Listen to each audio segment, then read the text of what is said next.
Hi hello Telangana రాష్ట్ర ప్రజలందరికీ నమస్తే, గుడ్ మార్నింగ్, శుభోదయం. ఈరోజు మన ప్రజావాణి తెలుగు దినపత్రికలో ఇన్ఫాక్షన్ వార్తా విశేషాలు ఎట్లా. హైదరాబాద్ కేంద్రంగా 200 అమెరికా కంపెనీలు. అమెరికాలో తెలుగు భాష వేగంగా వృద్ధి చెందుతోంది. అమెరికా తెలంగాణ మధ్య వాణిజ్య బంధాలు మెరుగుదలకు ప్రయత్నిస్తున్నాం. 2047 నాటికి రాష్ట్రాన్ని $3 ట్రిలియన్ ఆర్థిక వ్యవస్థగా మార్చేందుకు అమెరికన్ల మద్దతు కావాలి. భారత్ అమెరికా దౌత్య సంబంధాలు 1947లో ప్రారంభమయ్యాయి. నేటి వరకు రాజకీయ, ఆర్థిక, వాణిజ్య, విద్యా, సాంకేతిక రంగాల్లో మరింత దృఢంగా మారాయి. రెండు దేశాల మధ్య సహకారాన్ని మరింత బలోపేతం చేయాలి. అమెరికా స్వాతంత్ర దినోత్సవ వేడుకల్లో సీఎం రేవంత్ రెడ్డి వ్యాఖ్యలు. సార్ అంతా ముచ్చటంతా బాగానే ఉంది, కానీ 2047 నాటికి రాష్ట్రాన్ని $3 ట్రిలియన్ ఆర్థిక వ్యవస్థగా మార్చేందుకు అమెరికా మద్దతు కావాలని చెప్పేసి మన ముఖ్యమంత్రి రేవంత్ రెడ్డి గారు చెప్తున్నారు. సో దీన్ని బేస్ చేసుకుని అంత ఆర్థికంగా మనం డెవలప్మెంట్ కావాలని రాష్ట్ర ప్రభుత్వం ఎంత అప్పులలో పడేస్తారో కాముచ్చట కూడా చెప్పాలి. క్లారిటీ కదా ప్రజలారా. ఇప్పుడు $3 ట్రిలియన్ ఆర్థిక వ్యవస్థ నెలకొల్పాలన్నప్పుడు ముఖ్యమంత్రి చెప్తున్నప్పుడు ఎన్ని కోట్ల అప్పులు తెలంగాణ రాష్ట్రాన్ని ఆర్థికంగా ప్రజల పానాలు తాకట్టు పెడతారు, ఏ ముచ్చట కూడా తెలియాలి.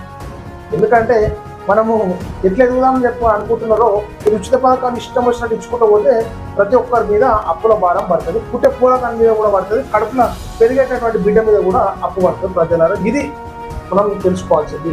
ఏదో $3 ట్రిలియన్ అనగానే ఏదో ఆకాశాల మీద ఓకూరి మనం ఎంత అప్పులలో ఉన్నామో అది కూడా నేర్చుకోవాలి.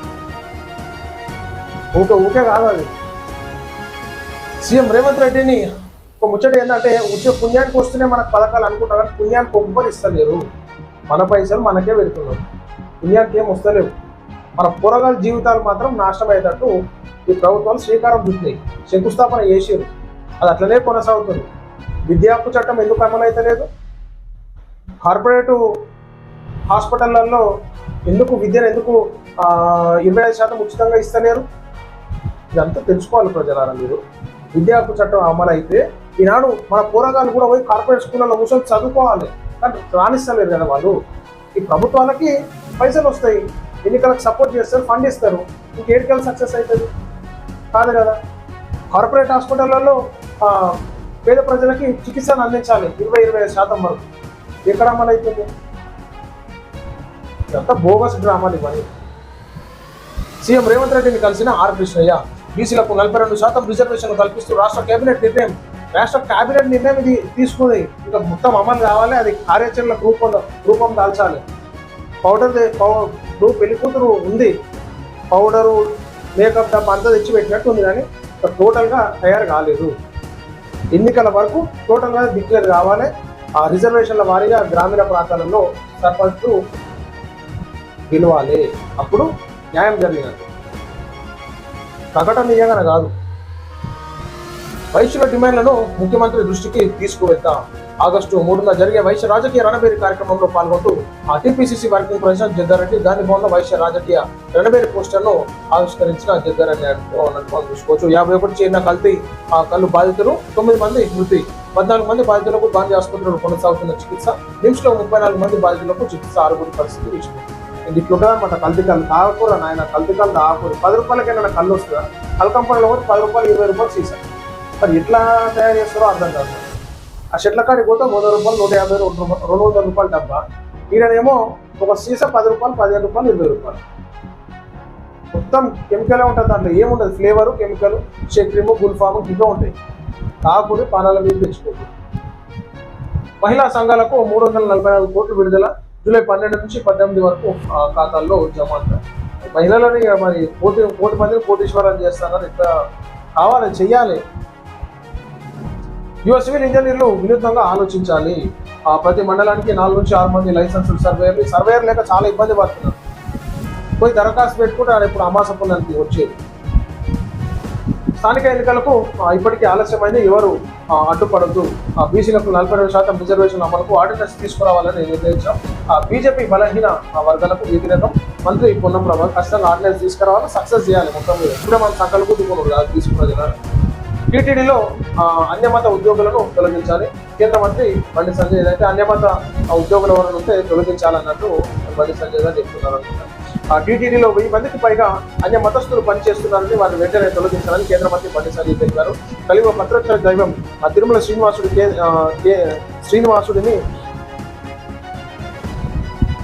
శుక్రవారం దర్శించుకున్నారు. ఈ సందర్భంగా కేంద్ర మంత్రికి ఆలయ అర్చకులు స్వామివారి తీర్థ ప్రసాదాలు అందజేసి వివరించారనమాట. అన్ని మతస్థులను తొలగించాలన్నట్టు. దాంట్లో ఏంటంటే క్రిస్టియన్స్, ముస్లిమ్స్ వారు ఉంటే తొలగించాలన్నట్టు వివరణ ఇచ్చారనమాట. మా ప్రభుత్వంలో పవర్ షేరింగ్ లేదు. మాజీ సీఎం కేసీఆర్ అసెంబ్లీకి రావడం లేదు, జనాల్లోకి వెళ్ళడం లేదు. 2 లక్షలు దాటిన వారికి రుణమాఫీ చేయొద్దని మా ప్రభుత్వం విధాన నిర్ణయం. రేషన్ కార్డు ఆధారంగానే రుణమాఫీ చేశాం. తన అభ్యర్థి సక్సెస్ అయింది. డిప్యూటీ సీఎం బట్టి విక్రమార్క. భారత్కు నష్టం కలిగిందనే ఒక ఆధారం చూపండి. స్వదేశీ రక్షణ సాంకేతికతను వినియోగించి గాయానికి మిత్రులు పట్టించాం. భారత్కు చెందిన ఆయుధ స్థావరాలపై దేశ సైన్యం చిన్న గీత కూడా పడనివ్వలేదు. విదేశీ మీడియా చేస్తున్న ప్రసారాలపై అజిత్ డోబల్ ఆగ్రహం. ఇక అట్లనే ఉంటుంది, ఇక దుమ్మెత్తిపోయాలి కదా విదేశీ మీడియాలో. జాగృతి రైలు రోకో నిరవధిక వాయిదా. సర్కార్కు వారం గడువు. హైకోర్టులో కేవీఎట్ వేసి బీసీ రిజర్వేషన్ ఆర్డినెన్స్ ఇవ్వాలి. నువ్వే చెప్పాలమ్మా, నువ్వే చెప్పాలి బీసీల గురించి. బీజేఎస్ ఉద్దారకం వల్లనే బీసీ ప్రజలు ఎంత ఇబ్బంది పడ్డారు. నువ్వు రైలు రోకో వేసి ఉద్ధరిస్తావు. తెలంగాణ జాగృతి అధ్యక్షులు బీఆర్ఎస్ ఎమ్మెల్సీ కల్వకుంట్ల.